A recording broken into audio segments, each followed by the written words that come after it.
Hi everyone, welcome to digital GK classes. तो जैसा कि आप सभी के बहुत सारे कमेंट्स आ रहे थे सीटेट के लिए, एंड आप लोग जो सीटेट की एसएसटी की क्लासेस मैंने जो पहले ली थी वो भी आप लोग देखते हैं, उस पर भी कमेंट करते हैं कि दोबारा से आप सभी एनसीईआरटी चाहते हो। एनसीईआरटी आपकी बीपीएससी में भी काम आएगा, आपका सुपर टेट में भी काम आएगा, जो भी एग्जाम है, क्योंकि विदाउट एनसीईआरटी आपका कोई भी एग्जाम क्लियर नहीं हो सकता है, उसमें सारे टॉपिक्स दिए होते हैं। तो दोबारा से मैं आपकी एनसीईआरटी की क्लासेस लेने वाली हूँ, बट उसके पहले मैं आपको बताना चाहूँगी, आप में से बहुत सारे ऐसे लोग हैं जिनका इस बार भी सीटेट 1 या 2 नंबर से नहीं हुआ है।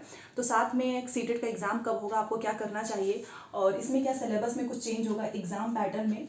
और सच में अगर आप पहली बार सीटेट क्लियर करना चाहते हैं तो ये वीडियो बहुत इंपॉर्टेंट है, तो आप चैनल को सब्सक्राइब कर सकते हो, बिकॉज यहाँ से आपको फ्री में पूरा कंटेंट मिलता है।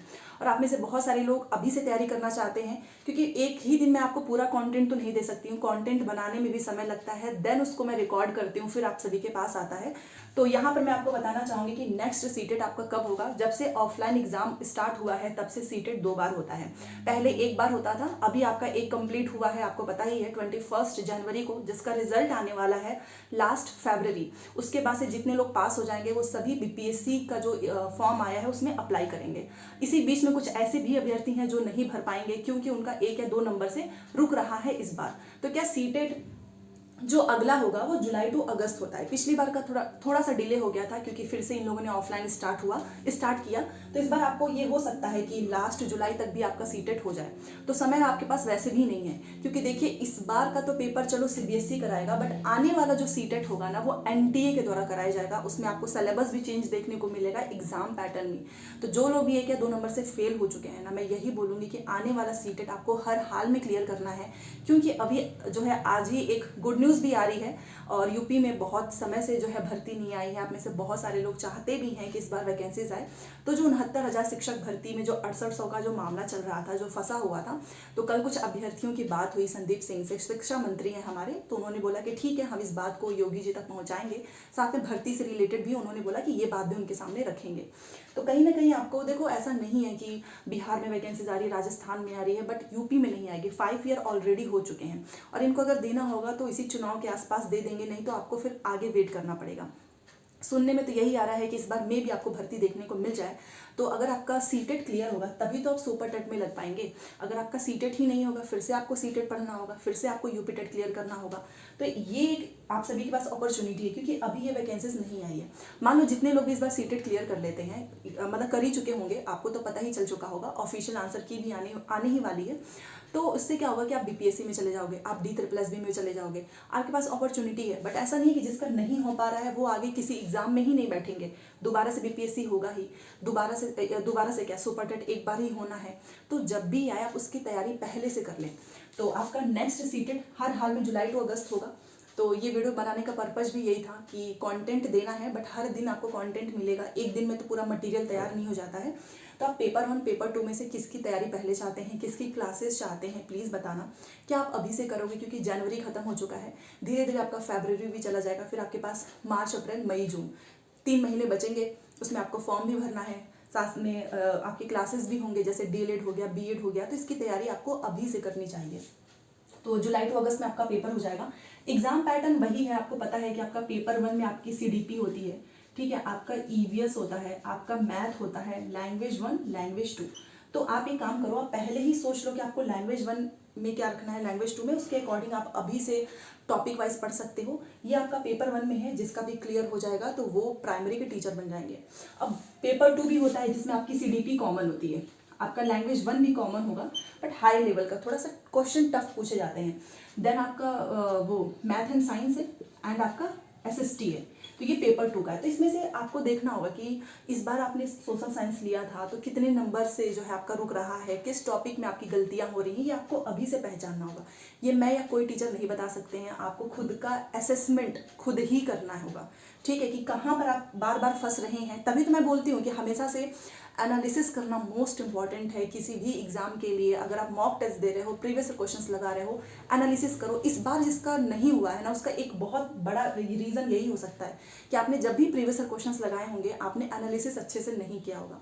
तो ये चीज़ें आपको करनी है। तो एग्जाम पैटर्न यही रहने वाला है, कोई बदलाव नहीं होगा। क्वेश्चंस का लेवल आपको बढ़ा हुआ देखने को मिल सकता है। इस बार भी कुछ क्वेश्चंस ऐसे आए जो कि काफ़ी डिफिकल्ट थे, चाहे वो पैडागॉजी हो, चाहे वो फैक्चुअल हो। मैथ साइंस सोशल साइंस दोनों की मैं बता रही हूँ। हाँ, बट ये है कि सीटेट में ना एनसीईआरटी से बाहर नहीं जाते हैं। तो जिसने भी एनसीईआरटी अच्छे से पढ़ी थी उन सभी का पास हो चुका है। इसीलिए तो मैं बोल रही हूँ कि एनसीईआरटी आप कभी छोड़ नहीं सकते। आपको बोरिंग लगेगा कि अरे ये क्या टॉपिक वाइज एनसीईआरटी पढ़ रहे हैं, इतना कंटेंट पढ़ रहे हैं, बट एनसीईआरटी से ही होगा, चाहे बीपीएससी हो चाहे आपका सीटेट हो। तो एग्जाम पैटर्न सेम रहने वाला है, सिलेबस में भी कोई बदलाव नहीं होगा, बट इस बार नहीं होगा। इसके बाद का जो सीटेट होगा जनवरी में, वो आपका पेपर एनटीए के द्वारा कंडक्ट कराया जाएगा। और जब एनटीए आपका पेपर लेगी फर्स्ट टाइम, तो आपको सिलेबस, एग्जाम पैटर्न, आपको इसमें बदलाव जरूर देखने को मिलेगा। तो आप इसी बार क्लियर कर लो, क्योंकि जब नया चीज़ें होती है ना तो काफ़ी डिफिकल्टीज होती है उसको एक्सेप्ट करने में भी। ऐसा लगता है कि पता नहीं कहाँ से क्वेश्चंस पूछ देगा, ठीक है।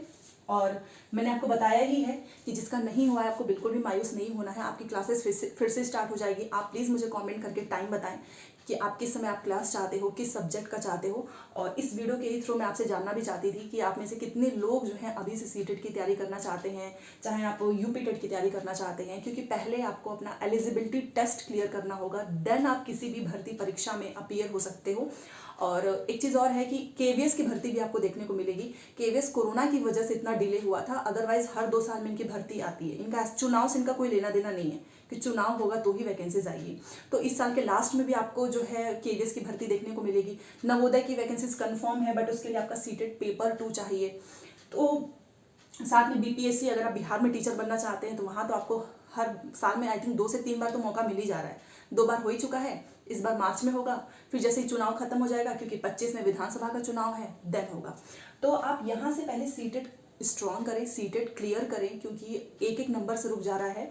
और ये तो एक तरीके से मैं कह सकती हूँ कि बहुत सारे ऐसे लोग हैं जिनका बीपीएससी पास हो जा रहा है बट सीटेट नहीं क्लियर हो पा रहा है, मतलब वो 90 नंबर नहीं लेकर आ पा रहे हैं। इसमें पासिंग मार्क्स मैंने आपको बताया है कि जनरल के लिए 90 चाहिए, ओबीसी एससी एसटी के लिए 82 चाहिए। महिलाओं का ऐसा कुछ नहीं है कि आपको महिलाएं हैं तो आपको 82 हो जाएगा, जनरल की महिलाएं तो सिंपल सा क्राइटेरिया है, general 90, OBC SC ST 82। But अगर आप किसी दूसरे स्टेट में जाएंगे तो चाहे आप किसी भी कैटेगरी से हो, आपको 90 ही चाहिए, मेल फीमेल दोनों को। तो सीटेट 2024 जुलाई अगस्त की तैयारी अब हमारे चैनल से होगी। और सीडीपी स्टार्ट करना है कि ईवीएस या फिर मैथ साइंस या फिर एसएसटी, ये आप मुझे बताएंगे और हम पूरा कंटेंट करेंगे। जो आप 1500-2000 में कोई कोर्स परचेज करके करोगे, यहाँ से आपको सिर्फ क्वेश्चंस नहीं कराए जाएंगे, पहले आपका टॉपिक कंप्लीट होगा, देन उससे रिलेटेड क्वेश्चंस हम करेंगे। इससे आपको समझ में आएगा कि अच्छा, मतलब इतना आपने टॉपिक कंप्लीट किया है, इस टॉपिक में आप कहाँ पे फंस रहे हो, जिससे कि इस बार ही आपका सीटेट बिना सिलेबस चेंज, बिना एग्जाम पैटर्न चेंज हुए ही इस बार ही आप क्लियर कर लें। और बाकी यूपी सुपरटेट जब आना होगा तो 1.5 से 2 महीने में खत्म हो जाएगा, आपको पता ही नहीं चलेगा कि कब आया कब खत्म हुआ, ऐसा हो चुका है। तो आप इंतजार ना करें कि यूपी टेट होगा, सीटेट होगा, 1 महीना पहले तैयारी करेंगे, क्योंकि कंपटीशन बहुत बढ़ चुका है। और अब जब भी पेपर होंगे, हलवा पेपर तो नहीं आने वाला है, जैसा पहले आपने देखा होगा यूपी टेट का पूरा पेपर ही इन्होंने रिपीट कर दिया था। जो पहले हुआ था ना, इन्होंने बिल्कुल मेहनत नहीं की, जीरोक्स कर दिया, सीधे कॉपी पेस्ट। तो ऐसा अब नहीं होने वाला है, क्योंकि नया शिक्षा सेवा चयन आयोग पेपर कराने वाला है। तो ये छोटी सी एक वीडियो थी, मैं आपको बस यही बताना चाहती हूँ कि जिसका भी नहीं हुआ है आपको बिल्कुल भी डिसअपॉइंट नहीं होना है। अगला सीटेट आपका इंतजार कर रहा है जुलाई टू अगस्त। बट ये मत सोचो कि जुलाई में पेपर है तो चलो मई से स्टार्ट करेंगे, इसके पहले थोड़ा आराम कर लेते हैं। नहीं, आप डीएड रनिंग कोर्स में हो, आप बीएड में हो, डीएड में हो, आप क्लास जाते हो, शाम को आपको 2 से 3 घंटा मिलता है, तभी तो मैंने आपसे बोला कि आप मुझे टाइम बताओ कि किस टाइम पे आप अवेलेबल होगे, उस टाइम पे हम क्लासेस करेंगे। अभी बहुत जल्द मैं सोच रही हूँ कि आपकी लाइव क्लासेस लूँ। और आप में से बहुत सारे लोग बोलते हैं कि आप स्मार्ट बोर्ड ले लीजिए, उस पर पढ़ाइए, तो ठीक है, मैं इसकी ट्राई कर रही हूँ। अगर पॉसिबल हो पाएगा तो बहुत जल्द मैं स्मार्ट बोर्ड भी लेकर आप सभी के सामने, उसी पे हम चाहे कोई भी सीटेट की क्लासेस हो वो लाइव करेंगे, ठीक है। तो चलिए, चैनल को सब्सक्राइब कर लीजिएगा, मिलते हैं नेक्स्ट क्लास में। और हाँ, मैंने राजस्थान की जो कल वैकेंसीज आई थी ना, उसका 6 फरवरी से फॉर्म भरे जाएंगे, उसके पूरा जो विज्ञापन है उसका पूरा मैंने जो है फॉर्म टेलीग्राम पे भेजा हुआ है। तो टेलीग्राम में आप जाकर देख सकते हो, उसका लिंक मैंने कमेंट सेक्शन में दिया हुआ है। तो आप एक बार पूरा पीडीएफ पढ़ें कि क्या क्या चीज़ें इसमें, एलिजिबिलिटी क्या है आपके अकॉर्डिंग, क्या आप फॉर्म भरेंगे या नहीं भरेंगे, देन आप फॉर्म भरना, ठीक है। तो उसको पहले अच्छे से रीड कर लो। तो चलिए, मिलते हैं नेक्स्ट क्लास में। Thanks for watching.